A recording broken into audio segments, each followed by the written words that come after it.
You might want to delete that. Edit and post. So I'm going to talk about workplace ethics. I'll start with what it means. You can put workplace ethics into 2 words. Workplace is just typically where you work. So it could be like an office with cubicles. It could be a farm. It could be someone's home. It could be anywhere. Now ethics is a little different.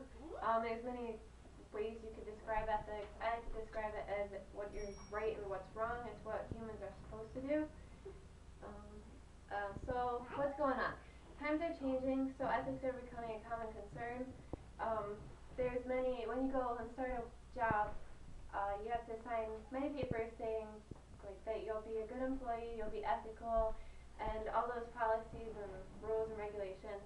But there's still other things that happen. People are still bullying, there's still sexual harassment, there's stealing, all sorts of things.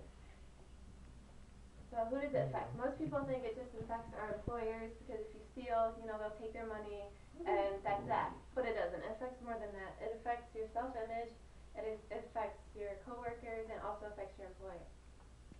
When we're babies, Spencer, we learn by watching, and that's also how we do it when we're adults too. When we learn and we see someone stealing something, such as something small like little sugar packets at work, that adds up. When someone sees you doing that, the next person will be like, oh yeah, I need some of those too. And then next thing you know, you're out of sugar, and your employer's out of money because he just paid for it. So those things happen more often than you think. Robert Noyce had a good quote, if ethics are poor at the top, that behavior is copied down to the organization, and it's true. If you see, an example would be at my work, my manager likes to take her shoes off. She says heels hurt. So then the next thing you know, everyone's taking their shoes off. And a customer walks in and he's like, why is everyone barefoot? And you lose business that way. So it does happen. Some examples would be FedEx and UPS. They have an average of 7,000 parking tickets a day in New York City and 15,000 a month in Atlanta. And then they also have 730 accidents and 679 citations just for 1 year for unsafe driving. Now why does that happen? It's because their companies are both unethical. They have certain restrictions on when they have a certain amount of time that they have to get their boxes delivered to their customers. So they don't have time to find a legal parking spot. So they park wherever and they get their tickets for it. It's both unethical for the employer and the employee because the employee should have enough time to find a legal parking spot and the employer should give them enough time for that.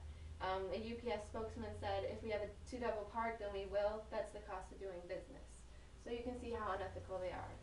Examples that can apply to you is there's increased use of cell phones at the workplace. You're getting paid to be productive and people are on their phones. They're surfing the web. They're doing all sorts of things like that. And that comes with huge financial costs to the employer. When at the end of the year they have to kind of do like a ratio to how much people work to how much productivity they have, and it comes out as shortages because people do spend more time lollygagging than working. As you can see, sexual harassment lawsuits are at an all-time high, so are discrimination lawsuits, and right here is just showing the cell phone usage from the past decade. It's more than doubled, tripled, everything. My favorite example is sales commission. People that get paid commission, they say do whatever it takes to get the customers. I'll lie to you if I have to, and that's really unethical, especially towards the customers because they didn't do anything wrong. So how do we solve it? It's very simple actually. You just use common knowledge and sense. Everyone's heard communication is the key. So you just have to talk to CEOs, management, supervisors, and regular employees. You also have to reward them with good behavior. People like to do good things and to get something in return. So if you do give rewards, people are going to go above and beyond.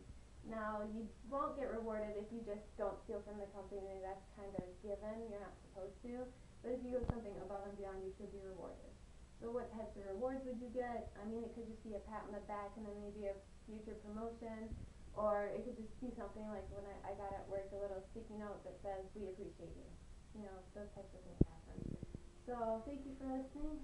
And now you guys have to ask questions.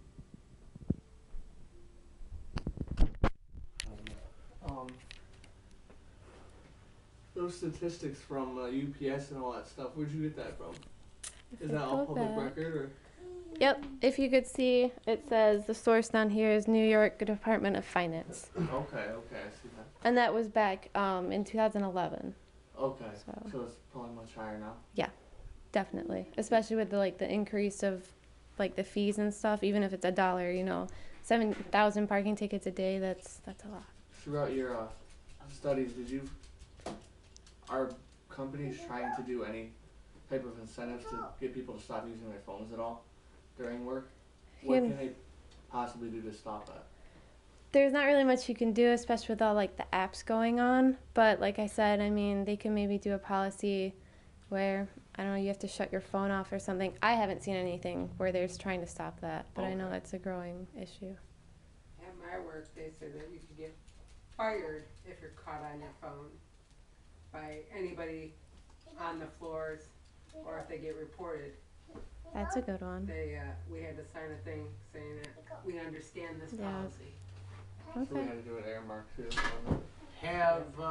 Did any of the studies show why they think sexual harassment has increased by so much?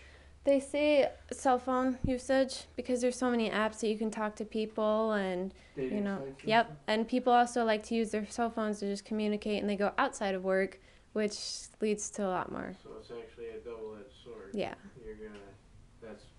The phones are causing it, but plus you're creating more sexual, I guess, tension in the workplace. I think one thing you didn't touch on that's really important is trying to keep bathrooms clean right after you use them, because that's one of the grossest and most unethical things I see people do everywhere. That's true. That is filthy That in is there. true.